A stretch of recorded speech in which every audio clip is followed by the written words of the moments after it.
So this is the story of how I ended up buying a Vevor mini lathe. But first of all, how have I got to this point and why am I making this video? Well, I was flicking through Facebook like many of us do, and I saw there was a post on one of the groups that I'm following. I have been following since I bought the Vevor lathe. So I'll read it to you. From Rob, for those of you that have a Vevor metal lathe or lookalike, where do you get replacement parts for it? I suddenly have no speed control when I power it on, and it spins at full speed even though the control knob is set at 0. Turning the speed control has no effect. I think the speed control LED panel circuit board probably has gone bad. And I suddenly had a flashback as the position I was in 2 years ago when I bought my Vevor lathe, and I thought, this guy's suffering in the same way I am and he's probably going round and round in circles. Perhaps I ought to put my penny's worth in.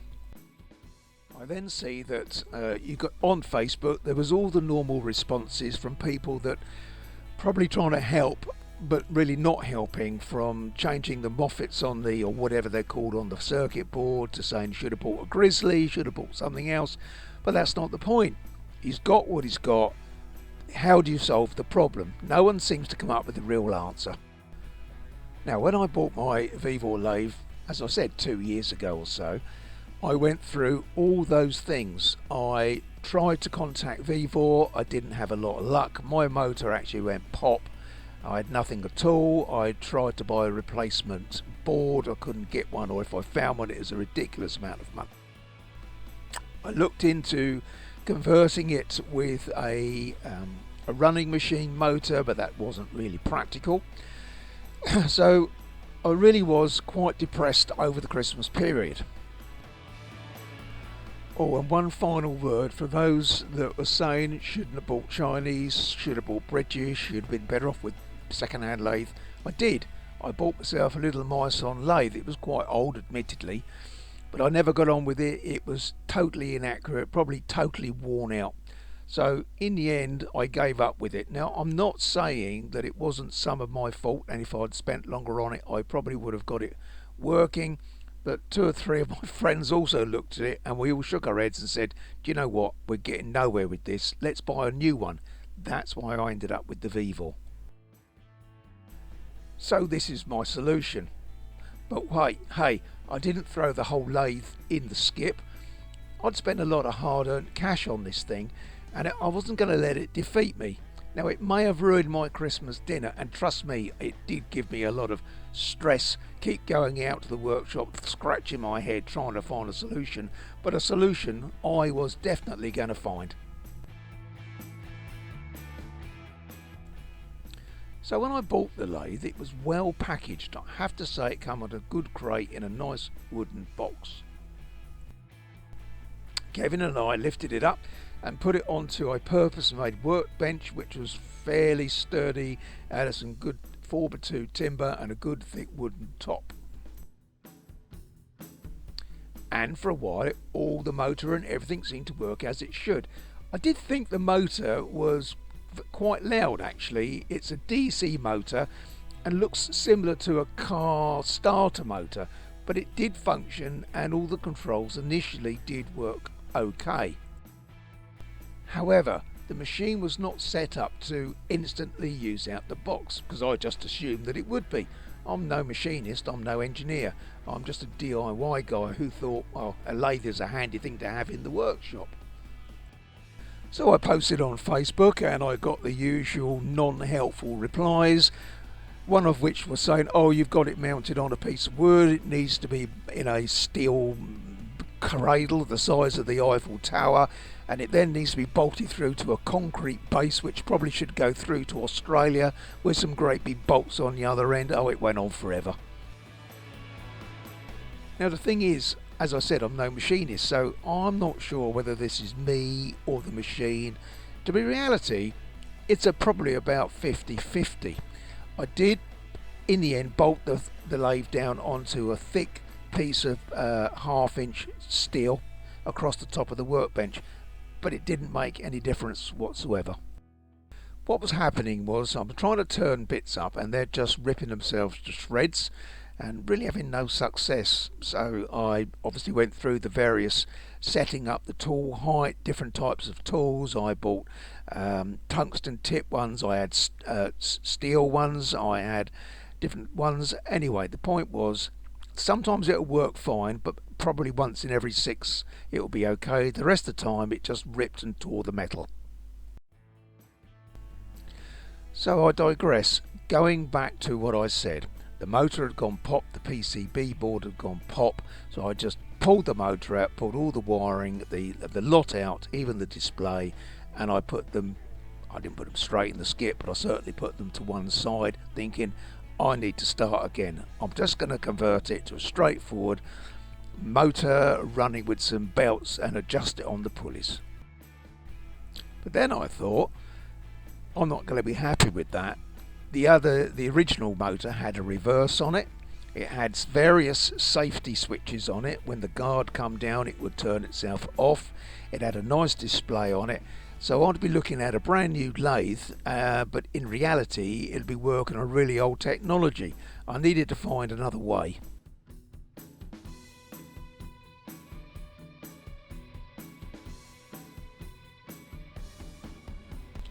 I purchased 2 of these things, which I believe they call plumber's blocks. The hole size in the middle is 10mm from memory. I purchased some stainless steel 10mm rod for a shaft. You then need to buy one of these pulley blocks. Now I'd suggest you get one with either the right size hole in the middle to fit onto your motor, or get one with no hole at all and then re-drill it the best you can on a pillar drill. You also need another pulley wheel, a small one. I got one the same size as the smallest wheel on this multiple block for your gearbox end. Fix the plumber blocks either side of the engine mounting wall in the back of the lathe. Mount the small pulley on the inside where the motor would have been, and bolt the original drive pulley onto the other end.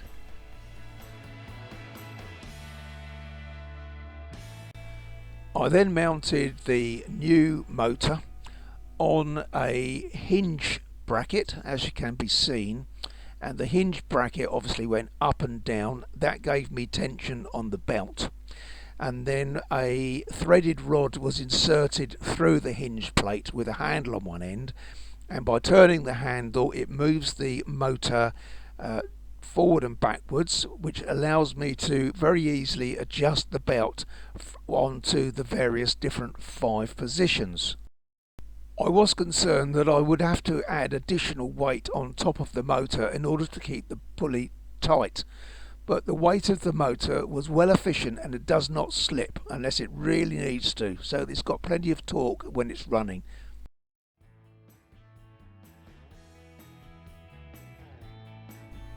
Now you could use various single phase motors for this. I think I used a 1.5 horsepower motor, which is well adequate. You could probably use half a horse and it would still be okay. I was actually surprised how well this size motor worked. I thought it might overpower the lathe, but actual fact the lathe can certainly handle it, even using that 10mm spindle. I've never had to oil it or change the bearings or the bushes, and that's 2 years on, and it does get a fair amount of work. I did actually try various types of belts. I tried normal V-belts, I tried tooth belts, and these are the ones I ended up with. They're nice and flexible and give you a maximum amount of grip over the curvature of your pulleys. I did have to experiment with the lengths a little bit, but I found in the end, with a choice of 2 belts, I could use all the different speeds, no problem. The next challenge was to wire everything up so it worked very similar to the original setup. The original 2-position switch, forward and reverse, I found did not have enough contacts on it in order to incorporate the new motor. So I had to find an alternative switch which looked the same but with more positions, more contacts at the back. and this is the one that I found. It wasn't particularly expensive, and I think I got it from Fleabay or Amazon. But anyway, this is the one that I used.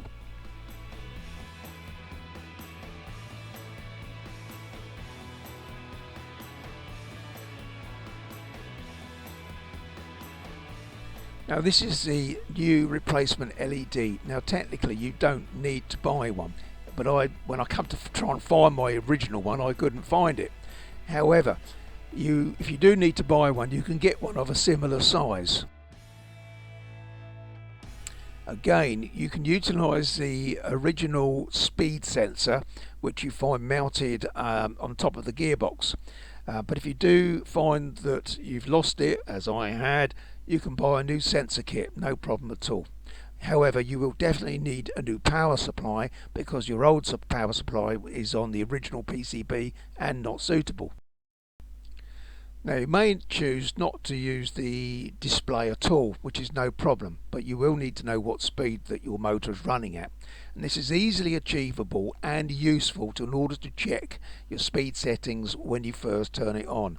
And all you do is you use a mobile phone, you put a dot on the chuck, and the phone has an app which you can then use to tell you what speed it's actually running at.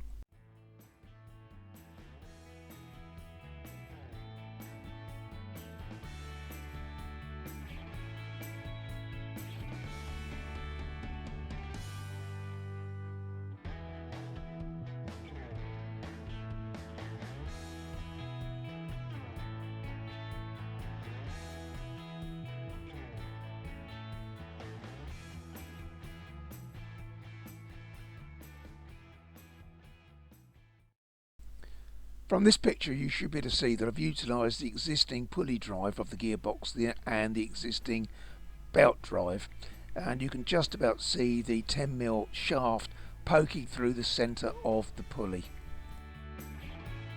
Another advantage of this conversion is not only do you have now 5 different speeds on your pulleys, you also have retained the 2 options of speed on the original gearbox plus all the various combinations of gears, so you can get the motor to run really slow or really fast. And if it's wired up correctly, you retain all the original safety features and using the original start-stop emergency button on the front. As you can see, my 2-speed switch on the left may be slightly larger, but I think it's acceptable.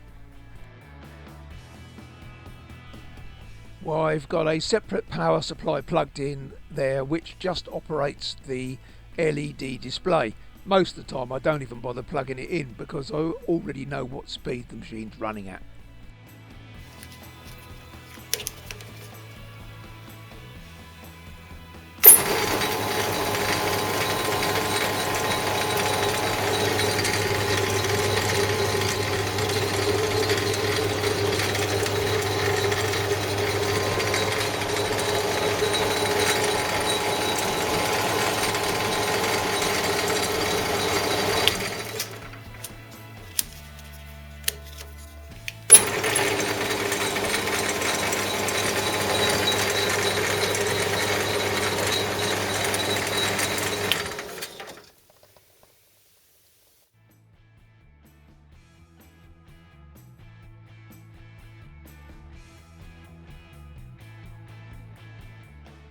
So as we come towards the ends of this video, I hope you found it interesting, and please don't forget to like and subscribe. That does encourage me to make some more videos on different tools as and when I buy them.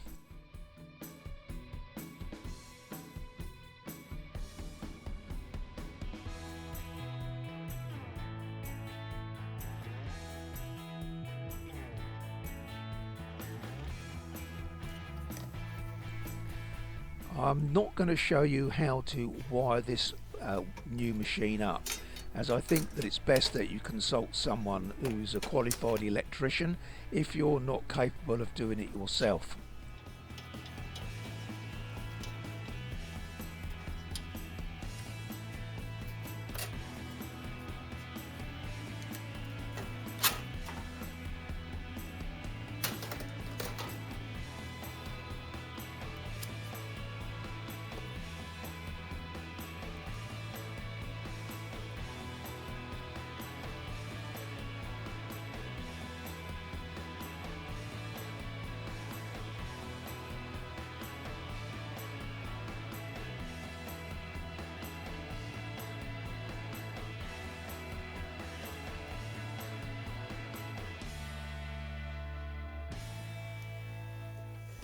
Right, in this video here I'm trying to show you into the rear view of the lathe where the motor would have originally been, and all I've got now, as you see, the shaft, the plumber's blocks, the multiple pulley and the belt. The rest of it obviously is just empty.